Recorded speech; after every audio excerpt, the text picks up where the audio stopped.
Casi al final de la Biblia nos encontramos con 21 cartas de los primeros líderes del movimiento de Jesús.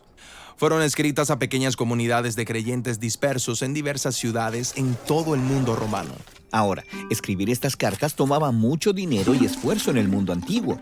Así que cada carta fue preparada con mucho cuidado de principio a fin. Y eso quiere decir que debemos leerlas como una obra literaria completa. Entonces, hablemos acerca de cómo leer las cartas del Nuevo Testamento en su contexto literario. De todos los primeros líderes cristianos, el apóstol Pablo fue quien más cartas escribió. Tenemos 13 en el Nuevo Testamento. Me lo puedo imaginar en su estudio, escribiendo estos largos o extensos ensayos teológicos. Pero Pablo ni trabajaba ni escribía solo. De hecho, él muchas veces menciona personas de su equipo que le ayudaron a producir las cartas. Cierto, Timoteo o Silas. Sí, Pablo andaba constantemente con sus compañeros misioneros, desarrollando sus ideas en la medida que hablaban, debatían y enseñaban juntos. Y Pablo podría haber recolectado discursos, poemas y oraciones en sus libretas.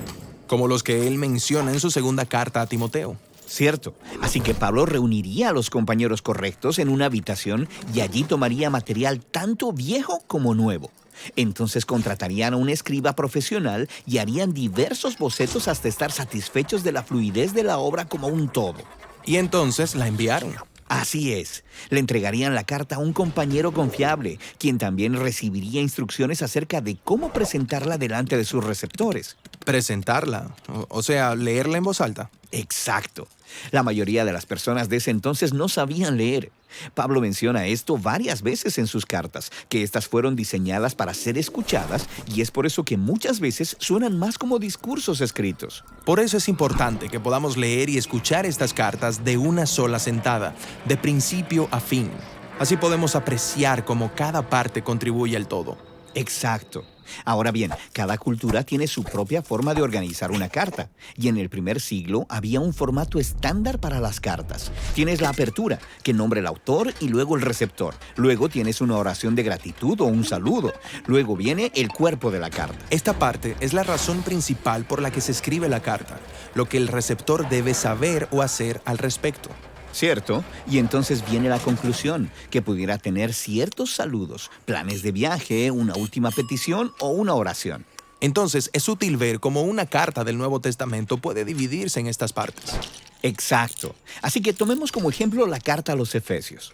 Cierto, aquí tenemos la apertura y luego una larga oración de acción de gracias a Dios. Y en el centro de la oración de apertura, Pablo introduce la idea principal de toda la carta. Se trata del plan de Dios para unir todas las cosas en el cielo y en la tierra en Jesús el Mesías.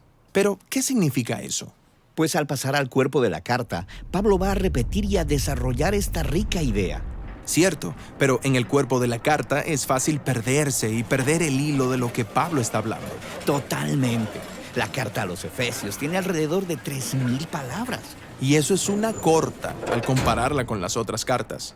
Pero recuerda, Pablo escribió estas cartas para que se leyeran en voz alta, así que él usualmente daba claves de la progresión del pensamiento mediante palabras de transición como por tanto, o por esta razón, o entonces. Ok, entonces el cuerpo de Efesios se subdivide en muchos párrafos, pero todos empiezan con estas palabras de transición. Exacto, y cada párrafo tiene su propia idea principal. Y el primero es sobre cómo el Jesús resucitado es rey por encima de todo y todos. En cuanto a ustedes, esto es a los gentiles, ahora han sido incluidos en la nueva humanidad creada por Dios. Por tanto, la única y nueva familia de Dios ahora consiste en personas procedentes de todas las naciones. Así que Dios ha unificado en Jesús a toda una nueva humanidad. ¿Es esa la idea principal aquí? Sí, y ese es el tema que une todos los párrafos de los capítulos 1 hasta el 3. Entonces llegamos al capítulo 4 y nos encontramos con una transición significativa. Por tanto. Sí, esta palabra de transición es como una bisagra entre la primera y la segunda mitad de la carta. La nueva humanidad unificada en Jesús. Por lo tanto, ¿qué? Excelente pregunta. Sigamos adelante y resumamos los párrafos del capítulo 4. La nueva humanidad de Dios es realmente diversa, así que debemos vivir juntos como la nueva creación de Dios. Eso requiere, pues, que aprendamos a amarnos y a perdonarnos porque somos uno. Esta sección es sobre el vivir en unidad. Exacto. Y ahora puedes ver cómo todas las partes de la carta se unen en un mismo hilo de pensamiento. Dios ha unificado una nueva humanidad en Jesús. Por tanto, debemos vivir de una manera que fomente esa unidad. El verlo dividido de esta manera es de mucha ayuda. Es como tener un mapa que nos ayuda a que no nos perdamos. Exacto. Y puedes leer cada carta del Nuevo Testamento de esta misma manera. La divides en partes más pequeñas para poder ver el mensaje de cada párrafo. Y entonces puedes rastrear ideas repetidas y palabras de transición para ver cómo se conectan unas con otras. Entonces podrás ver cómo los apóstoles combinaron de manera brillante las diversas piezas en un todo literario que le habló a los primeros seguidores de Jesús y que puede hablarnos a nosotros hoy en día.